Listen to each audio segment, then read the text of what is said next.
Hello friends, welcome to the series of lectures of operating system. Today we will discuss the basics of memory management.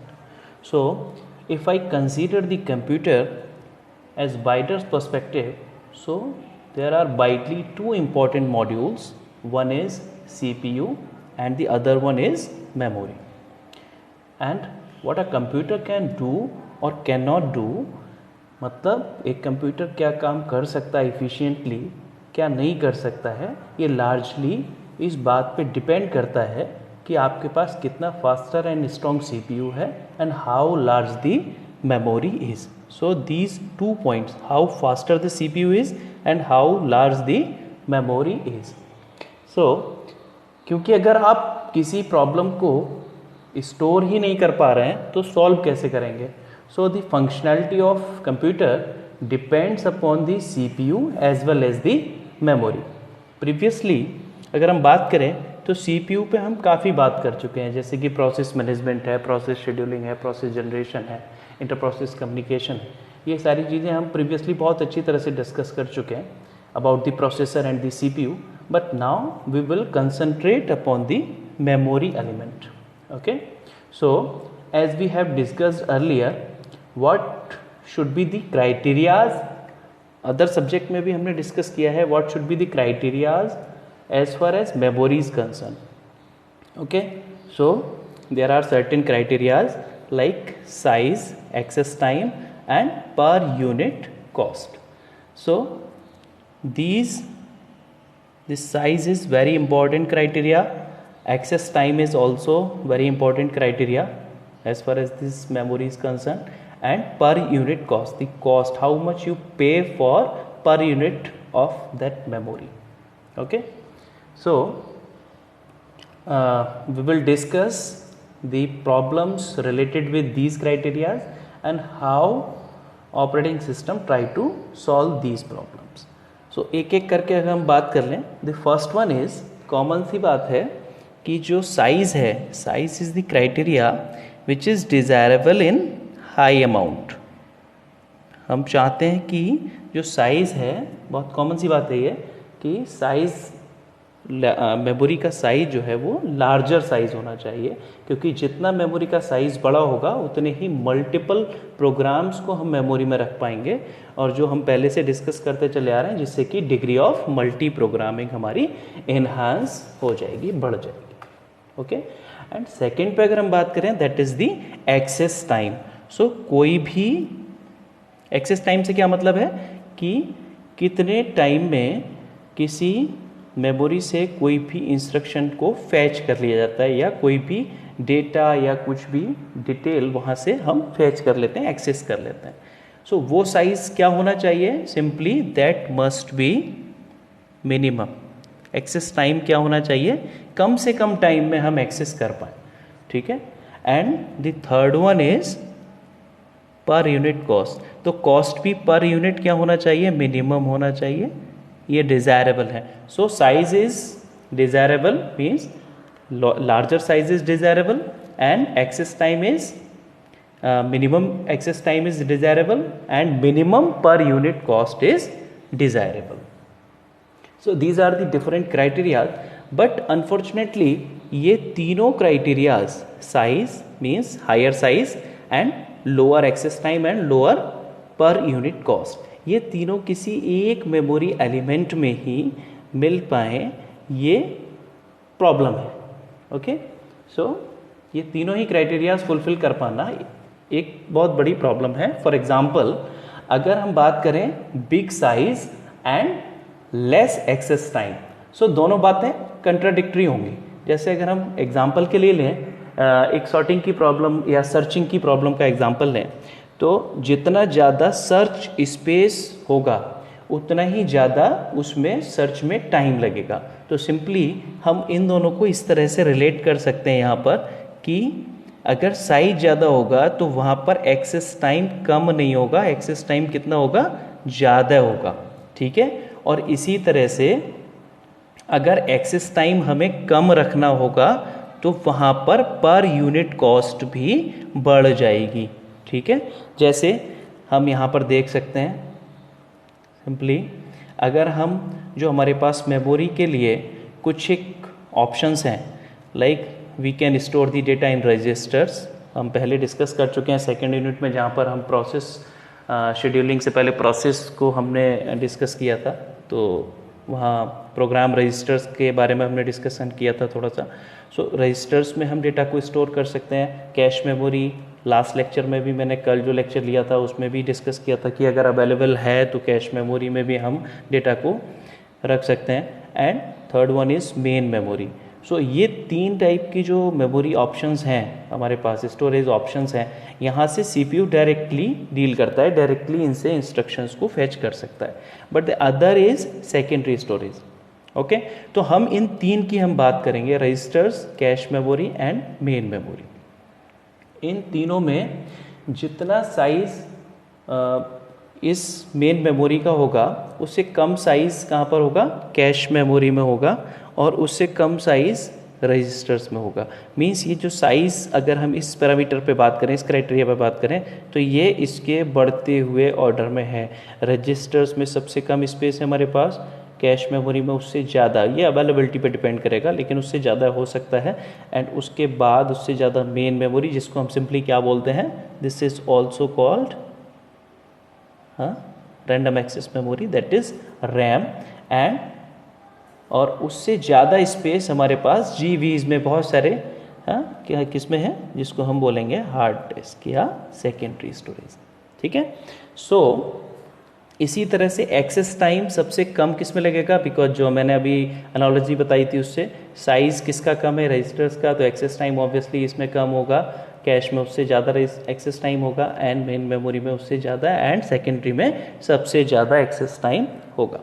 ठीक है, per unit cost इसकी सबसे ज़्यादा होगी obviously, ठीक है, इसकी उससे कम होगी, इसकी पर यूनिट कॉस्ट उससे कम होगी, एंड इसकी पर यूनिट कॉस्ट सबसे कम होगी। इसीलिए हम देखते हैं हमारे पास बहुत सारी RAM in comparison of cash ज़्यादा होती है, एंड रैम के कंपैरिजन में हमारे पास सेकेंडरी स्टोरेज बहुत ज़्यादा होता है। अगर ये हमारे पास 4 GB है तो ये हमारे पास 500 GB में अधिकतर देखने में मिलता है। ठीक है, सो एक्चुअली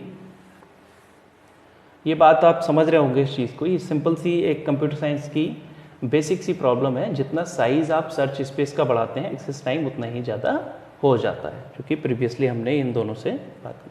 ठीक है, so all these 3 things are not possible in a single memory.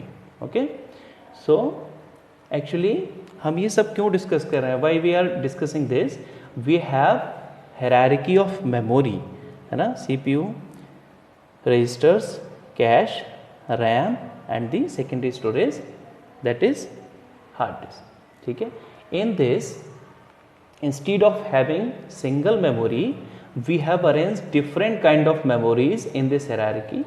okay, एक hierarchy में लगा रखा है। ऐसा हम क्यों करना चाह रहे हैं, क्योंकि we want to have every criteria discussed above, that is larger the size and less the access time and per unit cost, that is also less per unit cost होना चाहिए। ठीक है, now if we see these memory options one by one, तो simply registers जो है वो fastest तो हैं बट साइज में लेस हैं, जिसमें कि हम क्या हो पाएगा, क्या दिक्कत हो जाएगी, क्या प्रॉब्लम आएगी, प्रॉब्लम आएगी कि हम degree of multi programming, multiple programs को इसमें हम स्टोर नहीं कर सकते हैं, और पर यूनिट कॉस्ट भी हाई है। अगर हम कैश पे बात कर रहे हैं, मैं रिवीजन करा रहा हूँ जो अभी हमने बात करी थी। ठीक है, अगर हम देखें तो कैश मेमोरी की अवेलेबिलिटी, ठीक है, तो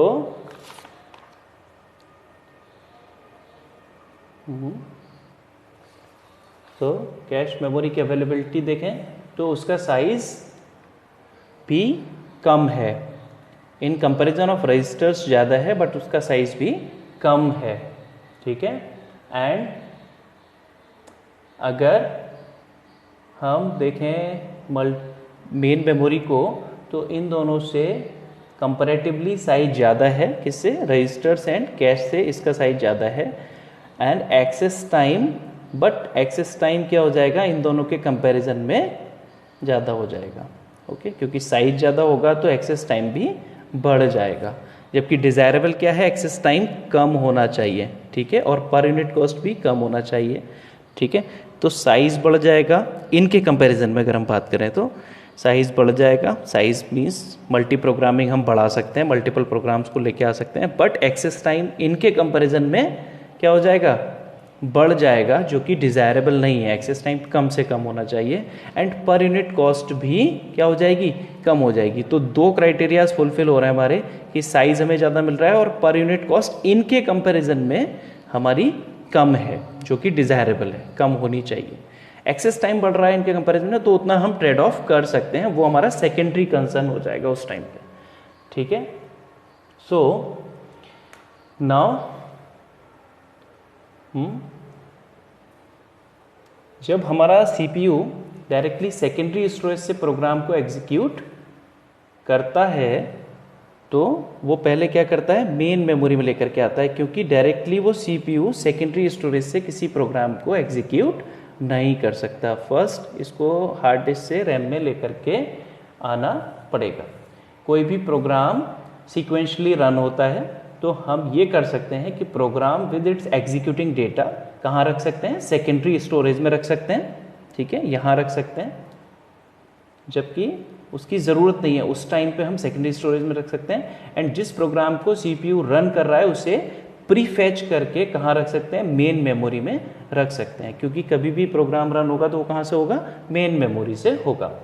जब भी किसी प्रोग्राम कोड एंड डेटा की रिक्वायरमेंट होगी तो हम क्या करेंगे, हम तभी उसको सेकेंडरी स्टोरेज से मेन मेमोरी में ले करके आते हैं, इसको यहाँ से यहाँ ले करके आते हैं, ठीक है।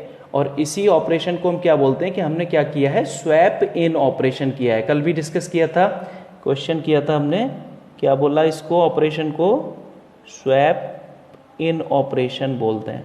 कहाँ से, सेकेंडरी से कहाँ लाने के लिए, मेन मेमोरी में लाने के लिए, ठीक है। And we do not have enough space, अगर हमारे पास इनफ स्पेस नहीं है मेन मेमोरी में, तो जो भी प्रोसेसेस यहाँ पर आइडल होते हैं उनको कहाँ पर ले जाते हैं, वापस हम सेकेंडरी स्टोरेज पे लेकर के जा सकते हैं, यहाँ से यहाँ लेकर के जा सकते हैं। और इस टाइम पे इस प्रोसेस को हम क्या बोलेंगे, इस ऑपरेशन को हम क्या बोलेंगे, स्वैप आउट ऑपरेशन बोलते हैं। और ये दोनों, ये पूरा प्रोसीजर स्वैप इन और स्वैप आउट का, इसको हम क्या बोलते हैं, सिंपली स्वैपिंग बोलते हैं। क्या बोलते हैं, स्वैपिंग बोलते हैं। Now so there are two important questions, अभी तक जो डिस्कस किया उसमें दो क्वेश्चंस आ रहे हैं। पहला, how the process comes from the secondary storage to main memory, और अगर वो आ जाता है तो फिर एलोकेशन कैसे होगा, उस स्पेस का एलोकेशन कैसे होगा, क्योंकि यहाँ तो हार्ड डिस्क में था, रैम में उसका स्पेस का एलोकेशन किस तरह से किया जाएगा, ठीक है। सो इसमें हम आगे जा कर के नेक्स्ट लेक्चर्स में हम लोग डिस्कस करेंगे। आगे जा कर के हम दो चीज़ें डिस्कस करेंगे, दैट इज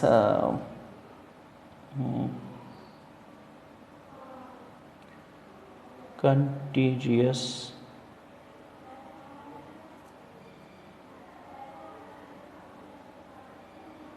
memory